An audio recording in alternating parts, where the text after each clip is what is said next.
kind of talked about why we want to subnet a little earlier, because we want to more efficiently use the address space. And I think if I recall, there were 128 Class A networks and 16 million addresses per network. 16 million not probably, 16 million is an impractical number. What we could do, would do, want to do is to break it down into smaller components, smaller segments. And that's exactly what subnetting is doing. It's one of those things that generally people love to hate. I know I did when I was learning. I didn't have anybody to help me. It was I would do it. Don't get it. Oh, I got it. I got this one right. I got that one right. I got the next one right on the problems, and then I got it, and then I don't got it.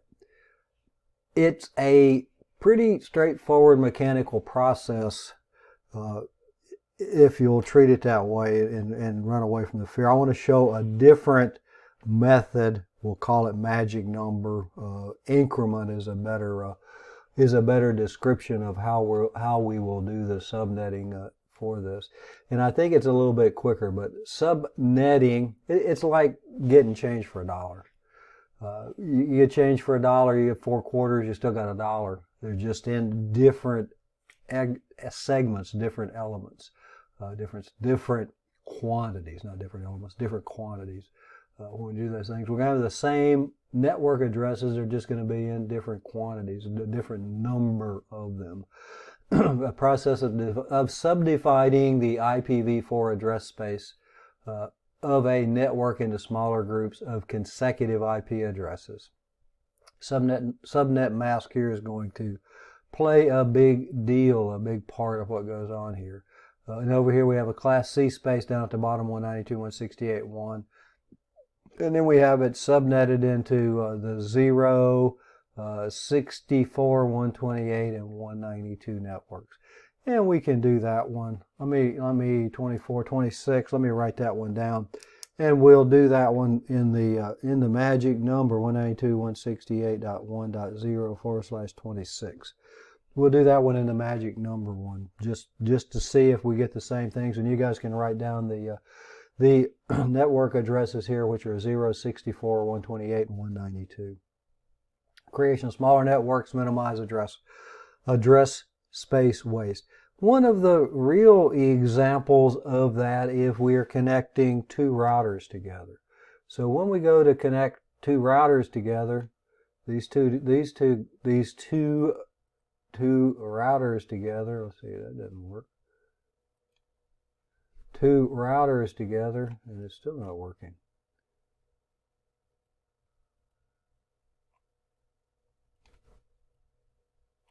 Oh, it is working. It's just got white. The two routers together, we need a grand total of 2 addresses. So if we went and bought a Class C network that had 254 addresses, 254 usable addresses, because we have to have a network address and a broadcast address, are we going to spend all that money for 2 addresses? Probably not. We want to break it down, and then we can use it in multiple locations. And in this case, we would use a 24, 25, 26, 32, a 30-bit mask. You have to have at least 2 bits in the host portion. 2 to the n minus 2 is the number of addresses that we have, where n is the number of bits. So if we do 2 to the 1, if we only have 1 bit, 2 to the first power, any number to the first power is the number itself. So if we do 2 to the 1th, then we get 2, and we subtract the network address and the broadcast address. We don't have any assignable addresses. So we have to have at least 2 bits. 2 to the second is 4 minus 2 gives us the 2 addresses for our 2 ends of the connection between the two routers here to do those things. So we do that. The IPv4 efficiency subnets, for example, Class B network 132.994/16, 65,536 addresses, 65,534 usable addresses. And in this case, we only need 580 addresses for this thing. So we're wasting 64,000 addresses. That's a lot of addresses to be wasting when we do that. If we subnet it, we borrow bits. In subnetting, we move the subnet mask to the right. When we move it to the right, we're going to have more networks, and fewer hosts per network. Fewer hosts per network, obviously. It's a zero-sum game. We can't create addresses. We're actually going to lose some addresses because for every subnet, we have to subtract the network address and the broadcast address. So we're going to lose 2 addresses for every subnet that we create. Still going to be worthwhile, particularly in a situation like this where we're wasting 64,000 addresses.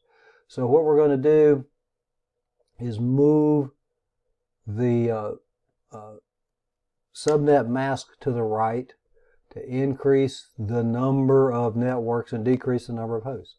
Nothing really, I don't think, magical about that particular concept when we do that. What we're doing, where I get in trouble and you probably get in trouble is how am I actually going to do that when we do those things. So the 139.9.1 equal 256 addresses for each of the 256 addresses for each of the 4th octets is what we're really talking about here. 2 to the 8th, the exponent of 8 bits, the number in the host portion, 139.2.0 with a /, and these are going to be /24, 256 addresses, 256 addresses with these. So using the 3 subnets, using 254 usable addresses, 762 total, we've gotten there.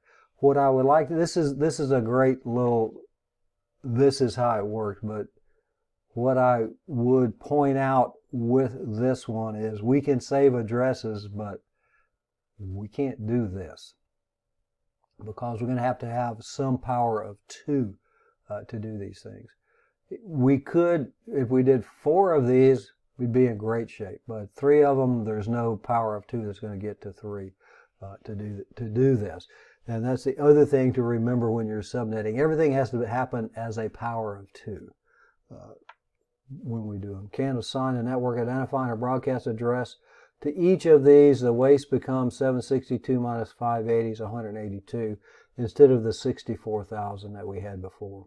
Subnetting cannot be underestimated, yes. The subnet mask, a 32-bit number that divides the IPv4 address space into host addresses, network portions, and host portions. It's a series of 1s and then a series of 0s. Once we start with the 1s, we continue with the 1s until we get to the 0s, and then we go with the 0s. You can't mix the 1s and 0s in the subnet mask. Where the 1s end is the end of the network address, and the 0s begin. That's where the host address portion of it comes in. Binary ANDing operation to remove the node from the IP address. We did that a little earlier. The host used the subnet mask to determine if the packet's destination is on the same network. The protocol stacks do an internal ANDing process. Is the place I'm going on my network or is it someplace else? And this is why the network masks, subnet masks, subnet masks have to be the same on the same network because they do the ANDing, and if that's the case, they just simply ARP for the IP address. If it's on a different network, they ARP for the default gateway and send the data to the IP packet to the default gateway, the router, and then the router will then forward it on down the routing chain. go from one to the other. Determine the packet's destination on the same network. The packet is delivered directly to the recipient using the ARP protocol and the MAC address. If a different network, the packets are delivered to the layer 3 device, the default gateway to be routed to the destination network. So we have here the 255.255.255.0, the 192.168.2, .1 and 3.4 for these, the source IP and destination IP. When it does the comparison, the ANDing process down here, we see that we're not on the same network, that they're on different networks when we do that. Let me see if I can do this. I missed. But they're on different networks and you can't move that. So because part of the network addressing is going to be different for these things. So in this case, it's going to go to the default gateway for the destination address. Default subnet masks, we've seen those earlier in an earlier slide, the class A 255.0.0.0. And as we start with the first octet, the class B 2 octets, the class C 3 octets. D's and E's don't have subnet masks. It says when subnetting, the first number has got to be 255. And if we are subnetting, the mask doesn't necessarily have to be a 255. Subsequent numbers can be 255 or 0 or any of the other ones below, but they have to be a power of 2 to do those. 2, 4, 8, 16, 32, 64, 128 are actually a combination of the powers of 2 in our 1, 2, 4, 8, 16, 32, 64, 128. So what we would have here, let's go to the other one. The 128 would be a 1, the 192 a 1, 1, the 224 1, 1, 1 if you add those up, 240 1, 1, 1, 1, and that was the class B, the 172 16 31 to 172 1632, the 31 to 31.255.255. The next network address is 32, and then 248 on down the line. At some point, it probably, we have the 255, the 254. At some point, it probably becomes easier to subtract. 250, was it 256? We got 1, 2, 3, 4, 5, 6, 7, 8. 256 minus 1 is the 255. 256 minus 2 is going to be the 254. 256 minus, well, we got 4 is going to be the 252. So if you did that, these guys would be the zeros, the ones that we're subtracting them from. So you can either add them up or subtract. At some point, it really does become easier to subtract the 1s and the 2s and the 3s and the 4s, the 1s, the 2s, and the 1s, the 2s, and the 4s, and probably the 8s, maybe even the 16s, to find the subnet mask when we do that. We go back to this. The subnetting, let's see that, they use the formula 2 to the n minus 2, where n is the number of bits, to find the number of host addresses. The number of bits, the number of zeros that are in the host portion. That's how we get the 254 for the class C, and I'm not going to try to do the other arithmetic. 2, 4, 8, 16, 32, 64, 128. When I add those up, 2 to the n minus 2, if I have 2, 4, 8, 16, 32, 64, 128, 256. If you're looking at that, my fingers, 8 bits, 2 to the 8th is 256 minus 2 gives us 254 usable assignable addresses, because we have to again take out the network address and the broadcast address to do these things. Class full networks, the network ID is divided at the octet boundaries. These are easy. We can look at these and do the broadcast, because the broadcast where the zeros are in the subnet mask are going to be 255s. When we start doing subnetting, it's a little bit different situation to do these things. Classless do not obey boundaries and they borrow bits from the host portion. When we get into the classless, the subnetting world, we're going to have different broadcast addresses for these things, different network addresses for these things. So we're going to move the subnet mask in the bolded here. We're going to move the subnet mask to the right in order to make more networks but fewer hosts per network when we do these things. What I want to do is to conform to the standards, you got to follow the set of rules.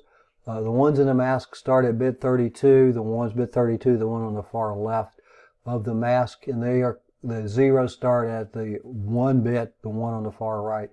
We have consecutive ones until we get with consecutive zeros. Again, they can't be mixed with each other. The reason I click through those other ones, I want to do an example here in a little bit. For things for how to subnet using the magic number method. The ones in the mask got to be contiguous, and then the ones with no zeros interspersed, and then after that we have to have zeros to be contiguous. Must have its own network. Each subnet's got to have its own unique network ID, and that network ID is the address where the host bits are all 0. It's got to have its own unique broadcast address too. And that is the one where the host bits are all 1s. Got to have the same subnet mask, and the nodes must have unique local IDs. And those of you who have done Windows, if Windows finds an IP address conflict, it usually just shuts down both of the NICs until you resolve that conflict. When we look at those things. There are 4 network descriptors for a network. They're going to be and we'll look at them, the network identifier, the network address, the first usable address, the last usable address, and the broadcast address. And those are things that you actually are asked to calculate a number of times in the world of networking. We'll completely identify the scope of the subnet when we do those things. This one, let's see, the N in this one, the N is equal to the number of bits, H is equal to the number of host bits, S the number of borrowed bits in these things. And when we look at this address, 19 bits, the network address, we have 16 in the class full address and then 3 borrowed bits. The reason that we need to know the class full networks and the class full subnet masks is so we know where we're starting from. You got to know what the original address, the original mask was before you can actually move it. So it does become important to know those things. So in this one, we're going to have 19 bits, 13 host bits for this thing, 16 for the class B, 3 for the borrowed, which leaves us 13 for the host. When you add all those up, you're going to get 32 bits. The 19 bits that we use /19 for CIDR notation. When you're configuring Cisco and IPv4, you can't use CIDR notation. It'll display the information for you in CIDR notation, but we can't do the configuration that way. We have to write the subnet masks, all of the 255s, when we do it. I want to skip over this chart. I'm going to use the same chart, except I want to scroll on one. Probably should have just not shown that one. This is the one that I want to do. Let's go back and see what address they were using here. Well, let's just make up our own address. Actually, we can do the one that we had a little earlier, and it was, and I wrote it down, and hopefully you guys did, was 1. Where am I?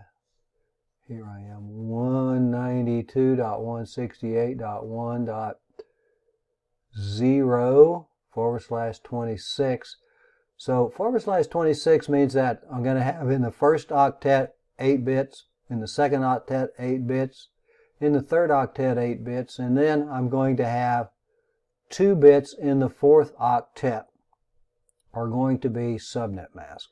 We can add these things up, and now the /26 is going to be 255, 255, 255, 192. The addresses were what, 064, 128, and excuse me, 064, 128, 192. If we look at this and we knock out the network portion here, and I've got a value, this is the 124.8.16.32.164, the number of bits that we do, 26, and we add 2 here, 1, 2, 3, 4, 5, 6, 7, 8. You could put them up here, go the other direction. And then the how many, 2 to the n. 2, 4, 8, 16, 32, 64, 128, 256. So the number that we have with this 1, 2, 3, 4, 5, 6 bits, 26, 32 minus 26 is going to give us the 6 bits, is how many? We're going to have 64. Which means that we're going to have 64 addresses in each network, each subnet. And this is the magic number. So the network addresses are going to be 192.168.1, and I'm just going to do 0. 64 will be the next network address. Add 64, 128 is the next one. Add 64, 192. If we add 64, we're going to get 256. We're out of addresses. First usable address here, not a big deal, 1. The broadcast address, and here's where the magic comes in. The broadcast address for this network is going to be the next network address minus 1. So 64 minus 1 is going to be 63. 63. The last usable address is going to be 1 less than the broadcast. So it's going to be 62. So in the full descriptor, the network address is 0. The first usable address is 1. The last usable address is 62. The broadcast address is 63. Same thing here, network address 64. First usable 65. 128 minus 1, 127 is the broadcast address. 1 less than the broadcast address, 126. Last usable address. 192. Here, 191 would be our last usable. 129 would be our first usable, or 191 would be our broadcast. 190 would be the last usable. In this one, we go to the next one would be 256 if we add that. So the broadcast is going to be 255. The last usable, 254. The first usable, 193. So you can do it this way, or you can write it in binary. It takes a little practice, but once you get this process down, I think that the subnetting happens a lot quicker to do that, particularly when you're on a test and you don't have a whole lot of time to write the binary. And if you're doing it at home, I guess you could do it in your head. If you're doing it at home, apparently they don't let you use one of those things. But subnetting, how do we do that? How do we get there? That's the method I wanted to show you on how to do that. It'll be in this video. I've got some videos on YouTube of how to do that for a couple of different things. We can do some of these as subnetting binary method. We'll go through the ones that are in here. Convert the host portion only to binary. If we're unsure where the network boundary lies, convert the entire address, and then isolate the network bits. The remaining bits are the host bits. And again, that's why we need to know the class is, so that we know where our starting point is. To find the network identifier, the host portion with the binary bits, then convert it back to decimal. To find the broadcast address, all ones. Learn the first usable host is 1 plus the network address. The last usable host is 1 minus the network address. One other thing that is in here, if you want to go through the binary and just see what goes on with it in the, let's see, part 1. No, it's not in the useful information. It is in the same place that I was, in the workbooks, is an Excel spreadsheet that will allow you to make those changes. It does the arithmetic for you. Let's take that one that we had before. It was what, 192 And 192 is going to be like a 1 and a 1. 192 and a 168 is going to be this plus 40, which would be a 32 and an 8. As I got that 168, and then this was dot 1. Dot 1. So we'll have a 1 here. And then it was 24, 25, 26. And one of the things this does, it changes colors for the yellow is the highlight is the network portion, and the is the network portion, and then the host is the green. So in this case, 1, and the first thing that we would have in here would be a 0, 0. What the possibilities that we have in these two bits here are going to be 0, 0, 0, 1, 1, 0, 1, 1. So we can let this thing do the arithmetic for us. So we did 0, 0, then we're going to have the 0. The first usable address, the subnet mask we got here, the network address, all zeros. The first usable address is going to be 1 plus that. The broadcast address is going to be all 1s in the host portion. And let's see. Oh, the network address, I messed that up. The subnet mask, the network address is the 0 here. The first usable is where we put the 1 here. And the last usable is the broadcast minus 1. And I think those are the addresses that we got for that one. The 0 was the network address. 63 was the broadcast, and on down the line. The next possibility here is 0, 1, which will give us 64 for that address.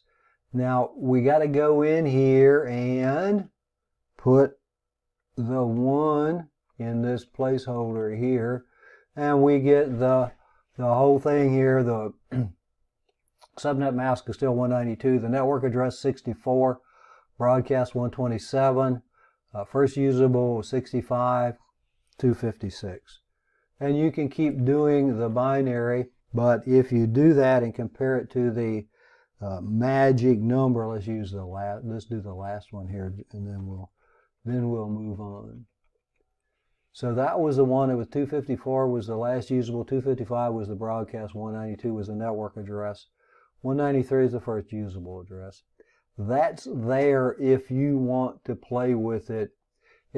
Nothing really magic about it except that it does the arithmetic for you, and it's a conditional formatting as you move the subnet mask.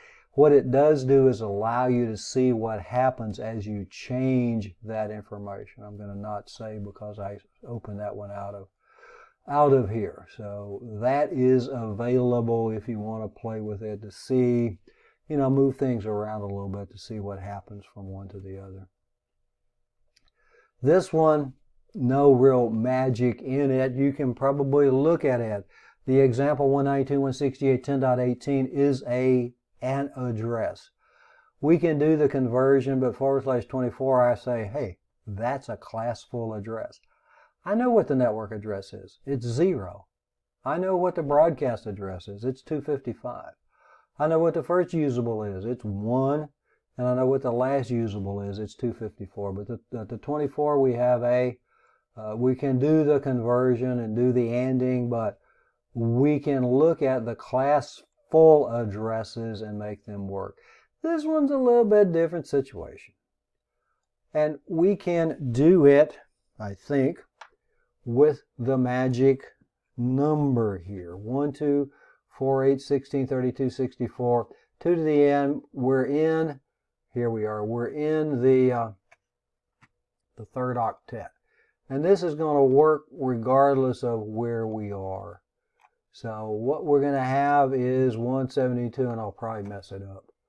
What we want to determine here is what network this guy is on. So what we're going to have as the possibilities in the, what are we in, the 172.16, in the third octet for the, with the 2 bits, 2, 4, for these things, and this is the host, so we're going to have 2, 4 per host, right? So no, this is the convert the host portion only for this thing. So we're doing 20 bits.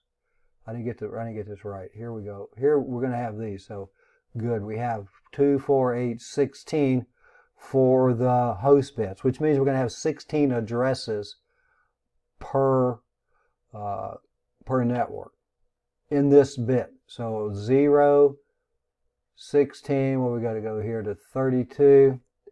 32, and then the next one will be 16, will be 48. I usually want to double it, but we're not doubling here. So let me see if I can get this right. And I'm going to say that because it's going to be worked out here. Let's say the network address is 32.0. Let's say the broadcast address is going to be 47.255. So the first usable address will be 32.1. And the last usable address will be 47.254. And let's see if I've made a fool out of myself with this. When we work our way down here. So by doing this, the network ID 32.0, the broadcast address 47.255, the first host address 32.1, the last host address 47.254. You can write it in binary, could do the comparisons, and see what works for you. I used to do classes and say, if you think you can do this without writing it in binary, you might as well quit now. That's not the case anymore. As you can see here, you kind of got to understand what's going on, but how many addresses do we have? What we have, and I'm going to go, you can go back, you've got the PowerPoints. You can go work these and compare them to yourself if you want to. What I want to get to is the variable length subnet mask to do these things. There are a number of them here that you can practice with. If you want, we can go through some of these. If you take a look at them tomorrow, you come in and say, hey, let's go back and review the subnetting, redo the subnetting, do those subnetting problems. I'd be happy to do that. What we have, subnetting, to recap, the network and the host bits that we have, and then the subnet bits are the borrowed bits when we move it to the right. Useful exponents 2, 4, 8, 16, 32, 64, 128, 256. The how many in my chart, the how many that we had. The placeholder 1, 2, 4, 8, 16, 32, 64, 128 when we do that. The number of usable hosts 2 to the H, where H is the number of bits in the host portion minus 2. Have to take away the 2 again because we have to have a network address and we have to have a broadcast address associated with these things. So in this example, /8, the subnet mask 255, if n equals the 8, would be nice for Friday. Okay, we can do that on Friday. Not a problem. We'll do that. We can go over and work some problems. You guys come up with some problems and we'll work them, or we can go back and look at these and do them, or we can bring them out of the network, out of the subnetting network book. Maybe that'd be the best way to do, because they go through step by step. They use the binary method, and the binary method is absolute, no problem. Great way to do it. You don't get the wrong answer. The magic number, or the increment, an increment is the proper term for it, is quicker and you just have to kind of pay attention for what you want. Give the number of hosts or number of networks given the number of hosts. You have to have one or the other. And it used to be, and I guess they still do, and Cisco won't ask you to just go subnet this. They'll say, hey, these two devices aren't communicating. What's the problem? Maybe one of them has been assigned a network address. Maybe one of them has been assigned a broadcast address. Maybe they're not on the same subnet. And those are the things that you have to determine. They're not going to say, hey, go subnet this and tell me what the four things are. But being able to determine them is important, to be able to find out why they're not communicating. Why aren't they communicating? Not on the same network. Why are they communicating? It's got a broadcast address assigned as the host address. So we got to identify the subnets. In this case, that requires at least 14 hosts. And if we have 14 hosts, 2, 4, 8, 16 minus 2 will give us the 14. And the 16 will 2, 4, 8, 16, 4 bits would do that. So what we would do, regardless of the octet we were in, we would have 2, 3, 4 for this. If it's I like to do the C's because the math is easier. 1, 2, 3, 4 to have the 8 here. So in that case, 2, 4, 8, 16. 16 addresses minus 2 gives us the 14 hosts. And they'll do that to see if you actually do the subtraction to subtract the network address and the broadcast address for those things. And we have the subnet mask here is, what is it, 192.224.240. A little interesting kind of tidbit here. We have the increment is 16, 2, 4, 8, 16. If we subtract 256 and we subtract 16 from it, 240, we get the subnet mask. If we subtract the increment, the magic number, from 256, 256 minus 16, 240, which is exactly what this one is. Yeah, maybe that's a quirk. Let's go with the 1, 1, 1, 1, 2, 3, 4, 5, and 5 is 2, 4, 8, 16, 32. 192.224 will be the subnet mask. 256 minus 32 is 224. So if you subtract 256 minus the increment is equal to the subnet mask. Just some of the little number games that you can play with this. So we at least 14 hosts on this. We got to have the 4 bits in order to do that. I get sidetracked, as you can tell, when I'm doing these things. Work out the number of bits required for the host portion. 2 to the 4th, 16.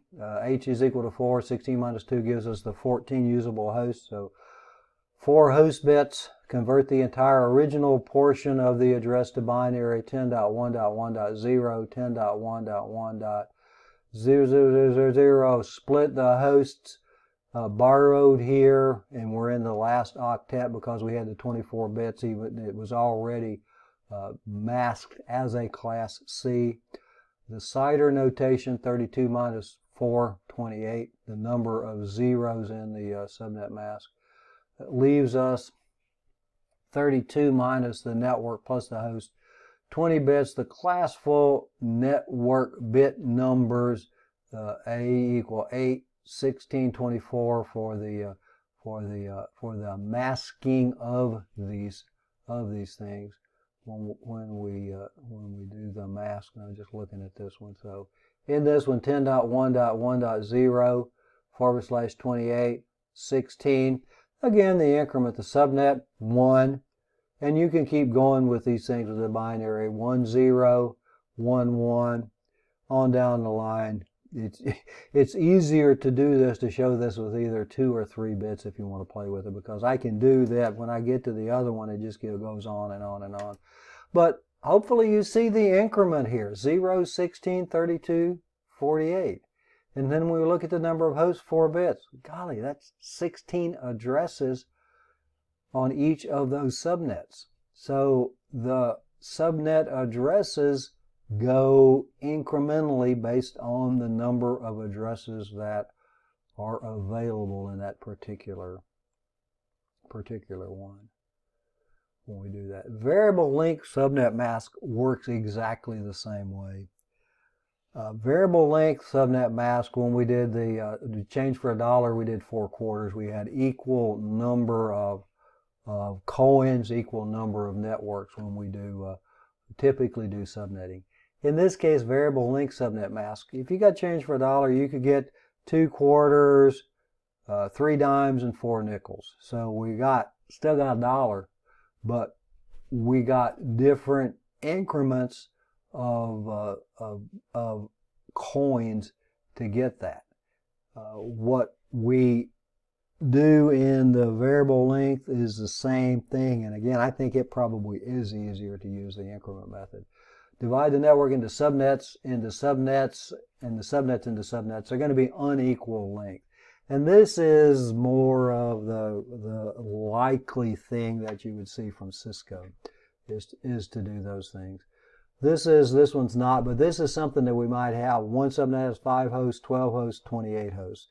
Going to work a problem here in a second. What we're really doing as we do this process, think about filling the bucket or taking away the addresses. And in this case, it says that we're taking away 62 hosts, 30 hosts, 14 hosts. 64 addresses, 32 addresses, 16 addresses when we do these things.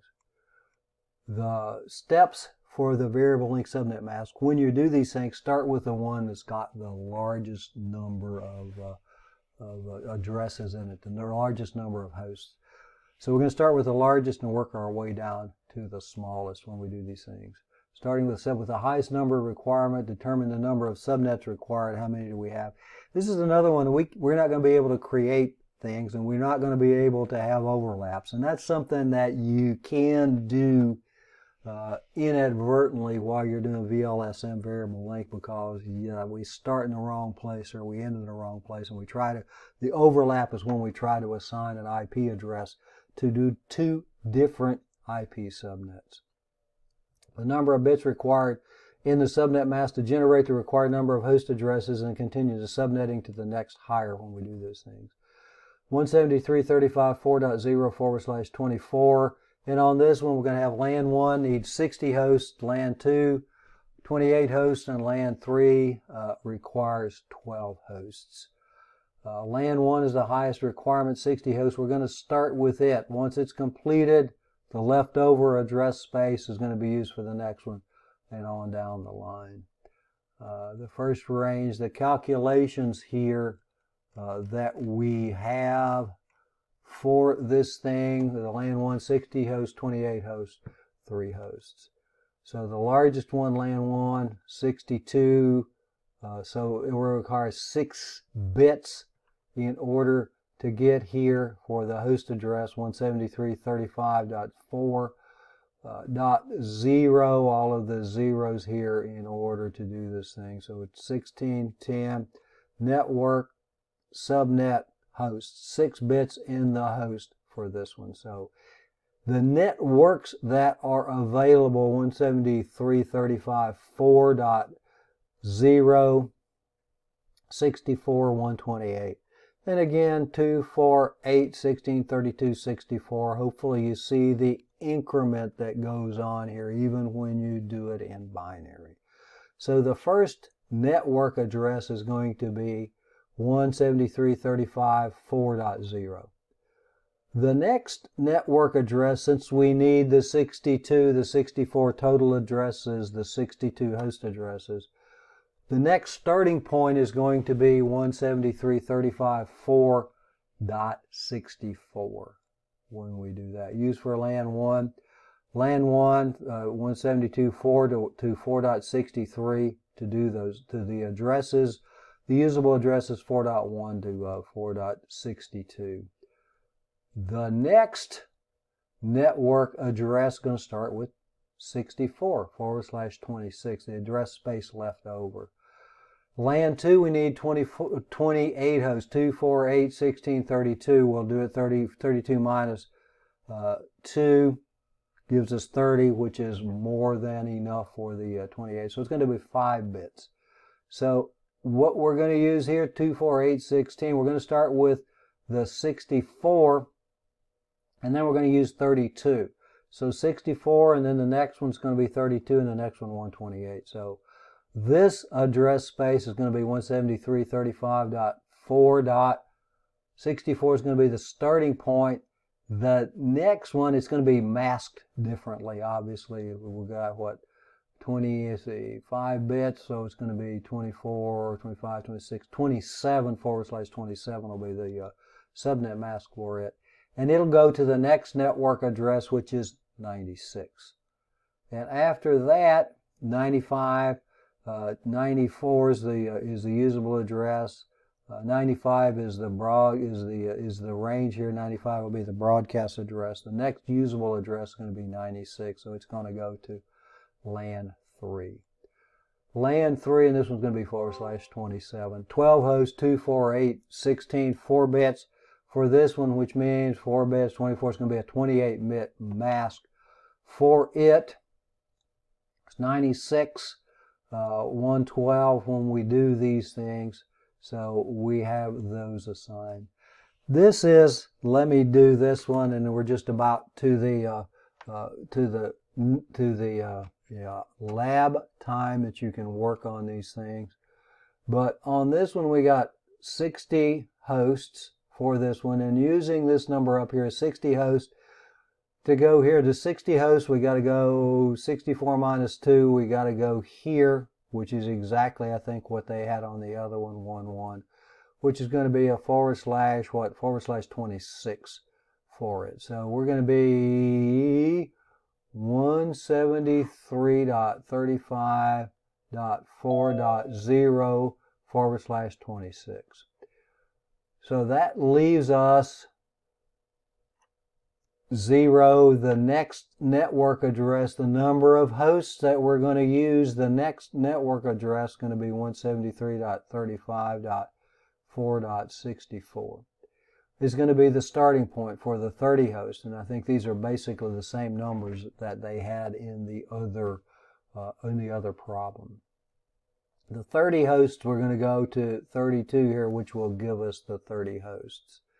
Let me get rid of this one, and now we're going to add another bit to the subnet mask, 24, 25, 26, 27. So it's going to be /27. The next one needs 12 hosts. 12 hosts, we got to go to the 16. In this one, we add 32 to this, which is going to give us 96. And this one will be a /24, 25, 26, 27, 28. /28. These are going to be the network addresses, .4. And the only thing that's going to change when you're subnetting, the things going to change are in the subnetted portion.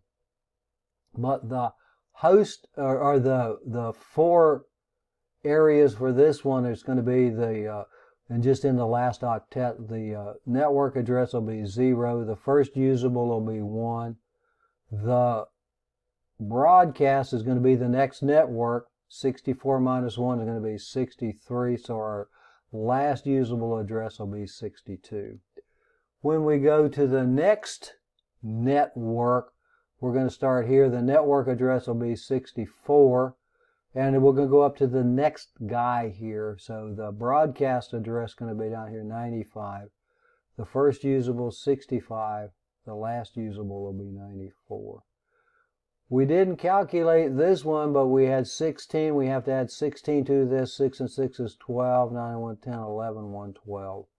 So on the next one, let's see how this green works. The next one, the network address is going to be 96. The broadcast address will be 111 if I did the math right. The first usable address will be 97, and the last usable address will be 110. 97.98.99.100, 1, 2, 3, 4, 5, 6, 7, 8, 9, 10, which gives us the number that we need, gives us the 14 host addresses. We needed 12, so we have a sufficient number of host addresses. Again, hopefully the increment method makes sense. Again, I think it's a little quicker when we do it that way. What we're really doing, and this is, kind of a couple of charts here for how many are going to be in each one, depending on what the mask is. And we got the CIDR notation up above the 24, as well as the